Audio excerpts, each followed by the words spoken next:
Halo, Assalamualaikum warahmatullahi wabarakatuh. Kali ini saya akan menjelaskan materi tentang graf dan analisis algoritma. Kami dari kelas 3KA 26 dan berikut adalah nama-nama dari kelompok kita. Ada Kemal Bagus Laksono, Fatih Satria Darmawan, Muhammad Rizky, Puput Octavia, dan saya sendiri Ramadika Gumilang. Dan berikut adalah masing-masing peran dari kelompok kita. Nggak perlu lama-lama lagi, mari kita masuk ke dalam materi. Graf adalah kumpulan dari titik dan garis di mana pasangan titik atau not tersebut dihubungkan oleh segmen garis. Not ini biasa disebut simpul atau vertex dan segmen garis disebut ruas atau edge. Contoh, graf dengan simpul yang mempresentasikan kota dan ruas mempresentasikan jarak yang ditempuh di antara kota-kota tersebut. Problema dan model graf secara umum. Langkah-langkah yang perlu dilalui dalam penyelesaian suatu masalah dengan bantuan komputer adalah sebagai berikut. Problema, model yang tepat, kemudian algoritma, kemudian program komputer. Graf secara formal. Sebuah graf G mengandung dua himpunan, yaitu vertex bisa dilambangkan dengan V yang elemennya disebut simpul titik atau not. Kedua ada edge atau yang disimbolkan dengan E, merupakan pasangan yang terurut dari simpul-simpul yang biasa disebut juga dengan ruas. Contohnya G yaitu ada vertex dan E. Kemudian V sama dengan A, B, C, D. Kemudian ada E sama dengan A, B, B, C, C, D, D, A, dan B, D. Dalam bentuk gambar, berikut adalah gambar yang memiliki 4 vertex dan 5 edge. Beberapa istilah lain di dalam graf. Berdampingan, yaitu simpul U dan V disebut berdampingan bila terdapat ruas. Order, banyaknya simpul. Size, ada banyaknya ruas. Shape atau loop, ruas yang menghubungkan simpul yang sama. Ruang sejajar adalah ruas yang menghubungkan dua simpul yang sama. Sebuah graf dikatakan multigraf bila graf tersebut memiliki ruas sejajar dan memiliki loop, dan graf dikatakan graf yang simple karena graf tersebut tidak memiliki ruas sejajar dan loop. Kemudian ada contoh graf yang memiliki ruas sejajar dan loop. Berikut adalah contoh graf yang simple. Berikut adalah operasi pada graf. Berdasarkan definisi graf yang terdiri dari dua himpunan dan operasi pada himpunan, maka graf dapat dilakukan operasi-operasi sebagai berikut. Jika diketahui dua buah graf G1 dan G2, maka gabungan G1 gabungan G2 adalah graf dengan himpunan V sama dengan V1 gabungan V2 dan himpunan E1 dan E2 gabungan E2. Ada irisan G1 irisan G2 adalah graf dengan himpunan V-nya V1 dan V2 dan himpunan E-nya E1 dan E2. Selisih G2 adalah graf dengan himpunan V-nya V1 dan himpunan E-nya E1 kurang E2, sedangkan selisih G2 kurang G1 adalah graf dengan himpunan V-nya V2 dan himpunan E1 E-nya E2 kurang E1. Penjumlahan ring G1 dan G2 adalah graf yang dihasilkan dari G1 gabungan G2 dikurang G1 irisan G2 atau G1 dikurang G2 gabungan G2 dikurang G1. Berikut adalah contoh dalam bentuk grafnya dua gambar tersebut. Nah, ini juga. Ini gabungan, ini G1 dikurang G2, ini penjumlahan, ini irisan, ini G2 dikurang G1. Kemudian ada definisi tree. Tree merupakan salah satu bentuk struktur data yang tidak linear yang menggambarkan hubungan yang bersifat hierarkis atau hubungan one to many antara elemen-elemen tersebut. Trees didefinisikan sebagai kumpulan simpul atau node dengan satu elemen khusus yang disebut root dan node lainnya. Tree juga adalah suatu graf yang acyclic, simple connected yang tidak mengandung loop. Sebuah binary search tree adalah sebuah pohon linear yang boleh kosong dan setiap nodenya harus memiliki identifier atau value. Pada value pada semua node pohon subpohon sebelah kiri selalu lebih kecil dari value roots. Kemudian sebaliknya, value subpohon sebelah kanan adalah sama atau lebih besar daripada root. Masing-masing subpohon tersebut kiri dan kanan. Nah, itu namanya binary search tree. Istilah-istilah dalam tree berikut. Istilah dalam dengan berhubungan dengan tree. Predecessor node yang berada di atas node tersebut tertentu, contohnya B predecessor dari E dan F. Kemudian ada suksesor, node yang berada di bawah node tertentu A. Kemudian ada ancestor, seluruh node yang terletak sebelum node tertentu dan terletak pada jalur yang sama. Yang keempat ada descendant, seluruh node yang terletak sesudah node tertentu dan terletak pada jalur yang sama. Ada parent, predecessor, satu level di atas node. Kemudian ada child, successor, satu level di bawah node. Ada sibling, node yang memiliki parent yang sama dengan satu node. Ada subtree, bagian dari itu yang berupa satu node beserta descendant-nya. Kemudian ada size, banyaknya node dalam satu tree. Kemudian ada height, banyaknya tingkat atau level dalam suatu tree. Kemudian ada root atau akar, node khusus dalam tree yang tidak memiliki predecessor. Kemudian ada leaf, node dalam tree yang tidak memiliki daun. Kemudian degree, banyaknya child yang dimiliki oleh satu node. Kemudian ada binary tree.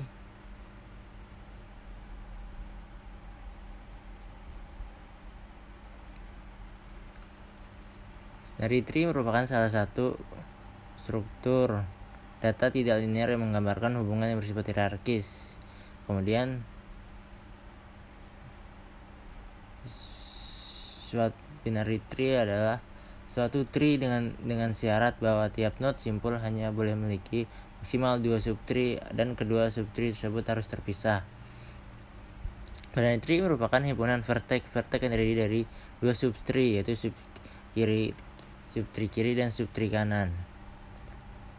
Sebuah vertex dalam binary tree mempunyai derajat keluar maksimal 2. Sebuah pohon binary adalah grafik asiklis yang berhubung di mana setiap tingkatan dari sudut tidak lebih dari 3. Sebuah pohon binary berakar merupakan sebuah grafik mempunyai satu dari sudutnya dengan tingkat tidak lebih dari 2 sebagai akar. Kemudian sebuah jalan lain mendefinisikan pohon biner melalui definisi rekursif pada grafik langsung. Sebuah pohon biner dapat berarti sebuah sudut tunggal. Sebuah grafik dibentuk dengan mengambil 2 pohon biner, menambah sebuah sudut, dan menambah sebuah panah langsung dari sudut baru ke akar dari setiap pohon biner. Kemudian ada istilah-istilah dalam binary tree. Berikut ini merupakan istilah-istilah yang berhubungan dengan binary tree.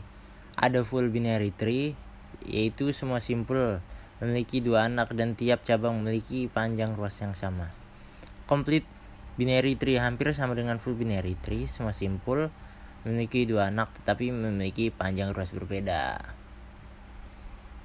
Kemudian ada similar binary tree, 2 pohon yang memiliki struktur yang sama tetapi informasinya berbeda.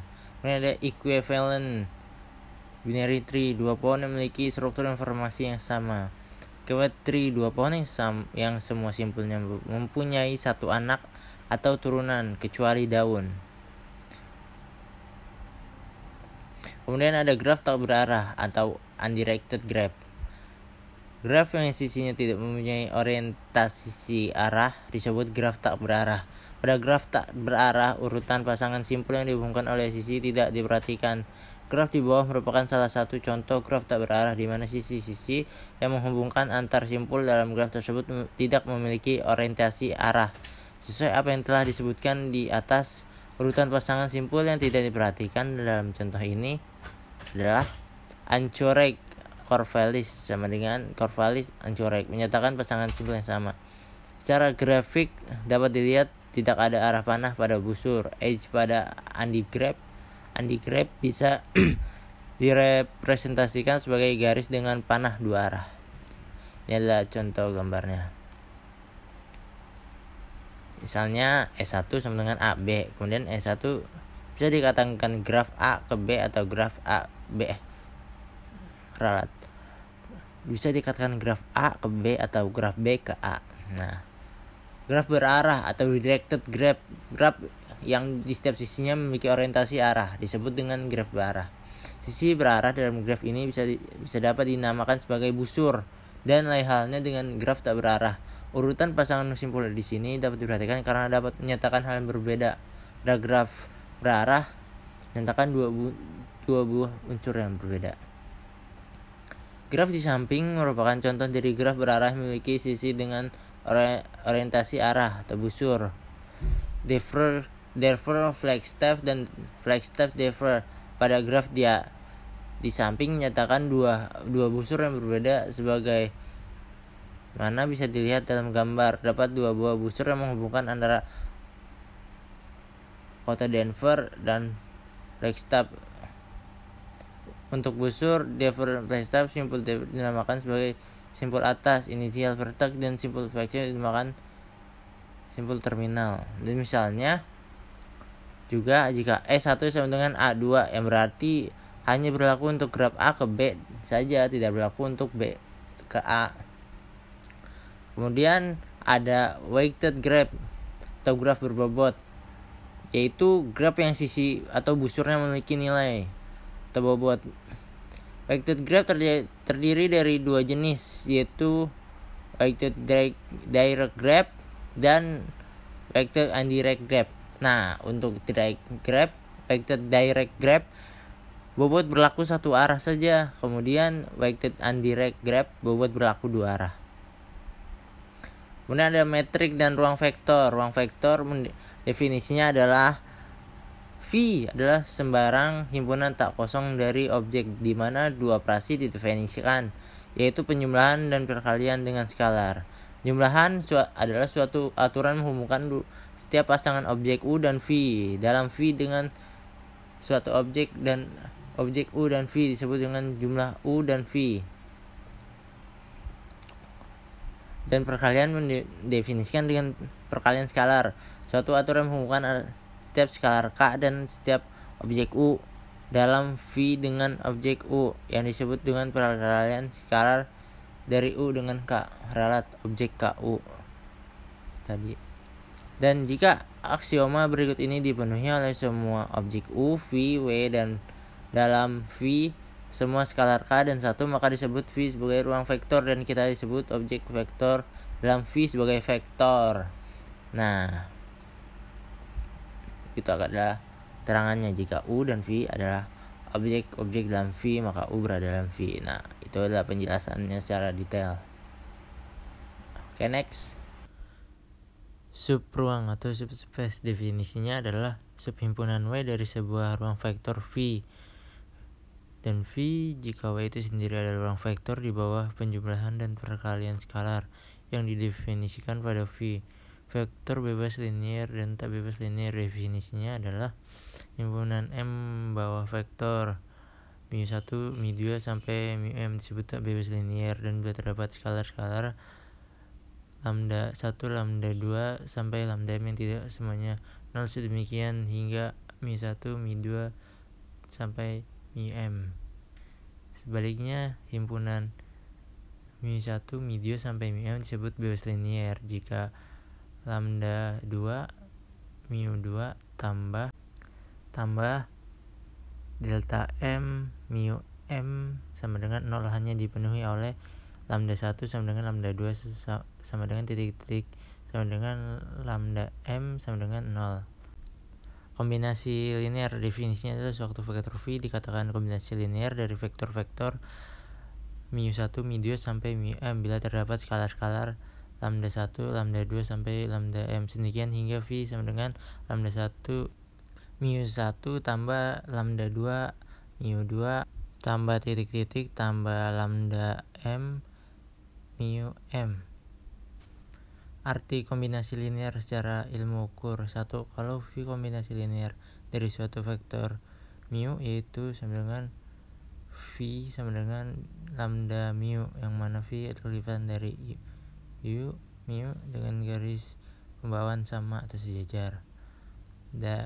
V dan mu disebut kolinial. 2. Kombinasi linear dari dua vektor mu1 dan mu2 yaitu V sama dengan lambda 1 mu1 tambah lambda mu2, maka V adalah diagonal jajaran genjang yang sisinya lambda 1 mu1 dan lambda 2 mu2. mu1 dan mu2 disebut komplanar. Kombinasi linear dari 3 vektor mu1, mu2, dan mu3 yang tidak sebidang yaitu V sama dengan lambda 1 mu1 tambah lambda 2 mu2 tambah lambda 3 mu3, maka V adalah diagonal parallelepipedum yang sisinya lambda 1 mu1, lambda 2 mu2, dan lambda 3 mu3. Dimensi dan basia definisinya adalah jika V adalah sembarang ruang vektor dan S sama dengan V1, V2 sampai Vr merupakan himpunan berhingga dari vektor-vektor pada sebuah S, maka S disebut basis untuk V. Jika S bebas linear, S merantang V. Dimensi sebuah ruang vektor V yang berdimensi berhingga didefinisikan sebagai banyaknya vektor pada basis untuk V. Kemudian ada algoritma.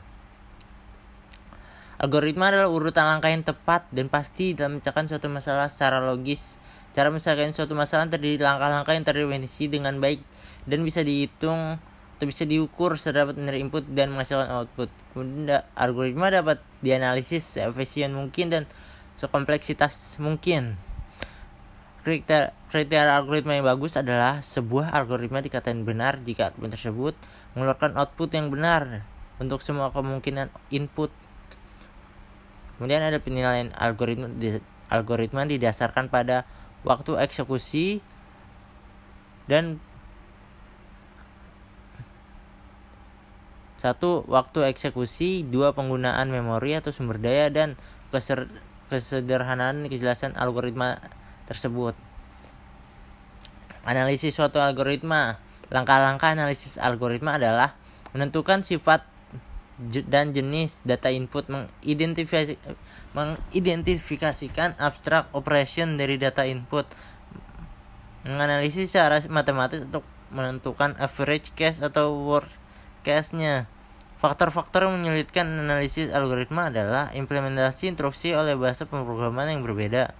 2. Ketergantungan algoritma terhadap jenis data. 3.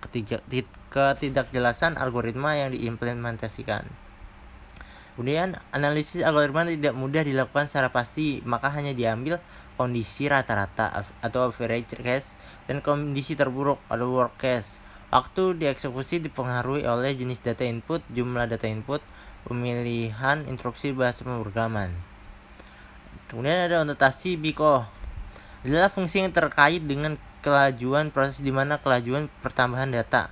Contoh, jika Fn sama dengan 2n, maka Tn sama dengan, jika Fn sama dengan 2n3 tambah 4n2 sama dengan 3n tambah 5, maka Tn sama dengan titik-titik. Contoh program, sum sama dengan 0, for i sama dengan 0. Jika i kurang dari n, maka i akan bertambah.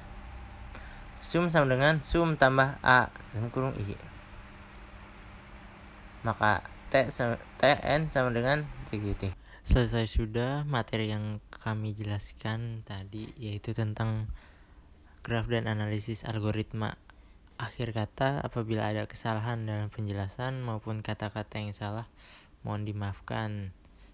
Assalamualaikum warahmatullahi wabarakatuh. Bye bye.